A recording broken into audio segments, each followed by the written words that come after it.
जरा इस बात पे गौर करिए कि जॉर्ज डब्ल्यू बुश सीनियर के बाद डोनाल्ड ट्रंप वो प्रेसिडेंट हो सकते हैं जिन्होंने सिर्फ एक टर्म किया है, क्योंकि उसके बाद बिल क्लिंटन ने 2 टर्म किए, जॉर्ज डब्ल्यू बुश जूनियर ने 2 टर्म किए और ओबामा ने 2 टर्म किए। कल काउंटिंग शुरू होने के बाद ही ट्रंप ने कहा था कि जीत आसान होती है, हार कठिन है, और उनके लिए तो हार बिल्कुल आसान नहीं है। और अब तक जो तस्वीर साफ हुई है वो तो ट्रंप के लिए बहुत बड़ा झटका है, क्योंकि ट्रंप को पूरा यकीन था कि वो अपने 4 साल के कामकाज के सहारे दूसरी बार आसानी से राष्ट्रपति बन जाएंगे। लेकिन आखिर ऐसा क्या हुआ कि वोटर्स ट्रंप से छिटक गए और उनका सारा खेल बिगड़ गया? इसे समझने की कोशिश करते हैं।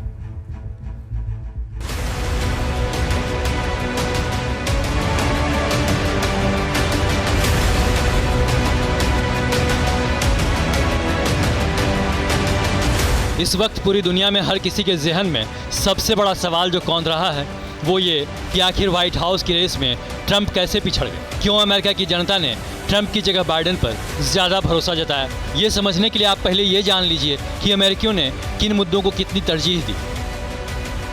पोस्ट पोल सर्वे के मुताबिक अर्थव्यवस्था के मुद्दे पर 34% लोगों ने वोट डाले, नस्लवाद को ध्यान में रखते हुए 21% और कोरोना वायरस के मुद्दे पर 18% लोगों ने अपने वोट दिए।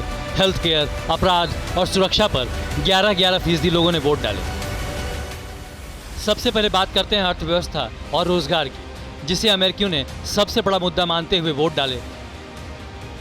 ट्रंप के पिछड़ने का कारण अर्थव्यवस्था, बेरोजगारी। कोरोना वायरस के चलते लड़खड़ाई अमेरिकी अर्थव्यवस्था में जबरदस्त रिकवरी आई।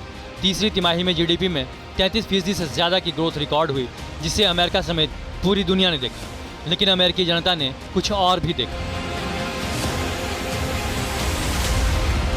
ट्रंप ने जब जनवरी 2017 में कुर्सी संभाली तो बेरोजगारी दर 4.7% थी और इस साल सितंबर में बेरोजगारी दर 7.9% थी।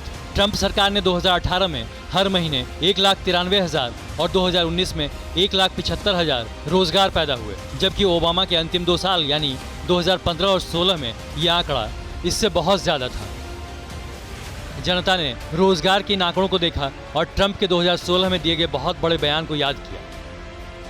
लेकिन रोजगार के मुद्दे पर ट्रंप का यह दावा सही साबित नहीं हुआ। हालांकि इसके पीछे की ट्रंप की नीतियों से ज्यादा कोरोना वायरस महामारी जिम्मेदार है, जो वोटर्स के मूड स्विंग का एक और अहम कारण साबित हुआ। कोरोना के कारण अमेरिका में 2.25 लाख से ज्यादा लोगों की मौत हो चुकी है और पहले दिन से चुनाव प्रचार के आखिर तक ट्रंप एडमिनिस्ट्रेशन पर महामारी की मार को वक्त रहते भांपने में पूरी तरह नाकाम रहने का आरोप लगता रहा। अमेरिका के एक वरिष्ठ पत्रकार बॉब वुडवर्ड की किताब के जरिए दावा सामने आया था कि ट्रंप को पता था कि कोरोना वायरस का खतरा काफी गंभीर है, लेकिन उन्होंने इसे उतनी गंभीरता से जनता के बीच नहीं स्वीकारा।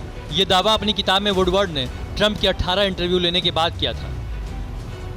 मास्क को लेकर ट्रंप की लापरवाही की तस्वीरें भी दुनिया ने देखी और उनके बेपरवाह बयान भी सुने। कोरोना के साथ ही ट्रंप को विरोधियों और वोटर्स ने एक और मुद्दे पर भी घेरा और वो रहा नस्लवाद।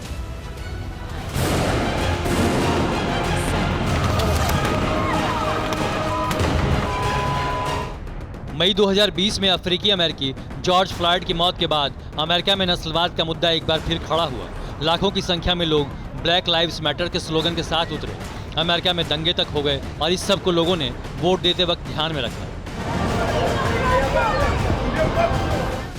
श्वेत वोटर्स में 55% ने ट्रंप को और 43% ने बाइडेन को वोट किया, लेकिन अश्वेत वोटर्स में सिर्फ 11% ही ट्रंप के साथ दिखे।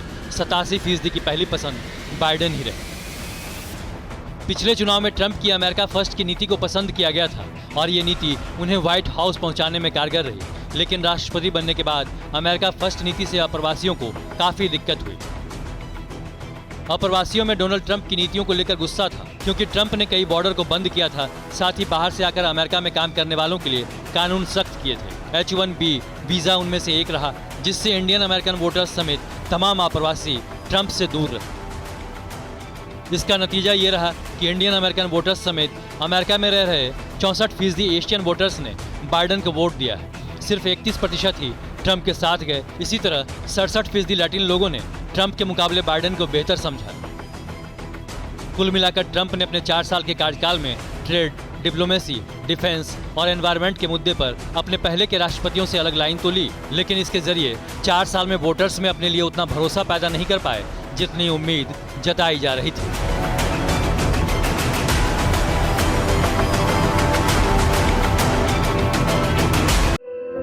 धुआं धुआं सा ये शहर क्यों दिखता है, सुना है बाजार में धुएं का सामान बिकता है। ये दिवाली सिर्फ दिए वाली।